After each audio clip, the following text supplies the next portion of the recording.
கடலூர் மாவட்டம் சேத்தியாத்தோப்பு அருகே கரிவெட்டி கிராமத்தில் நடைபெற்று வரும் என்எல்சி சுரங்க விரிவாக்க பணிக்கு எதிர்ப்பு தெரிவித்து கிராம மக்கள் வாக்குவாதத்தில் ஈடுபட்டனர். கூடுதல் விவரங்களோடு இணைகிறார் எமது செய்தியாளர் வினோத்.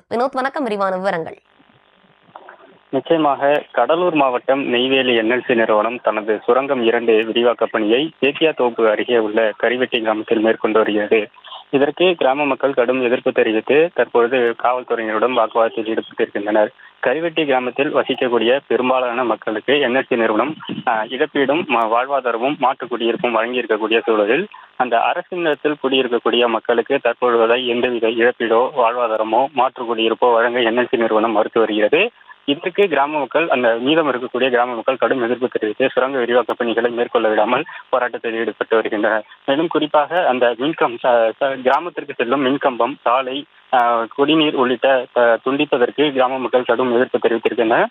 சமீபத்தில் கடலூர் மாவட்டத்திற்கு வருகை தந்த பாட்டாளி மக்கள் கட்சியினுடைய தலைவர் அன்புமணி ராமதாஸ் கரிவெட்டி பிரச்சனையை மாவட்ட நிர்வாகம் உடனடியாக பேச்சுவார்த்தை நடத்தி தீர்க்க வேண்டும் என்று கூறியிருந்தார். இந்த நிலையில் அதனை மீறி என்எல்சி நிறுவனம் தற்போது சுரங்க விரிவாக்க பணிகளை மேற்கொண்டிருப்பதால் பாட்டாளி மக்கள் கட்சியினுடைய மாவட்ட செயலாளர் செல்வம் மகேஷ் உள்ளிட்ட நிர்வாகிகள் அங்கு சென்று காவல்துறையினருடன் வாக்குவாதத்தில் ஈடுபட்டிருக்கின்றனர். மேலும் என்எல்சி நிறுவனம் முழுமையான இழப்பீடும் வேலைவாய்ப்பும் வாழ்வாதாரமும் மாற்று குடியிருப்பும் மீதம் இருக்கக்கூடிய மக்களுக்கு வழங்கினால் மட்டுமே சுரங்க விரிவாக்க பணிகளை மேற்கொள்வோம் என்று வாக்குவாதத்தில் ஈடுபட்டு வருவதால் கரிவெட்டி கிராமத்தில் ஒரு பரபரப்பான சூழல் நிலவி வருகிறது. விவரங்களை வழங்கியமைக்கு நன்றி வினோத்.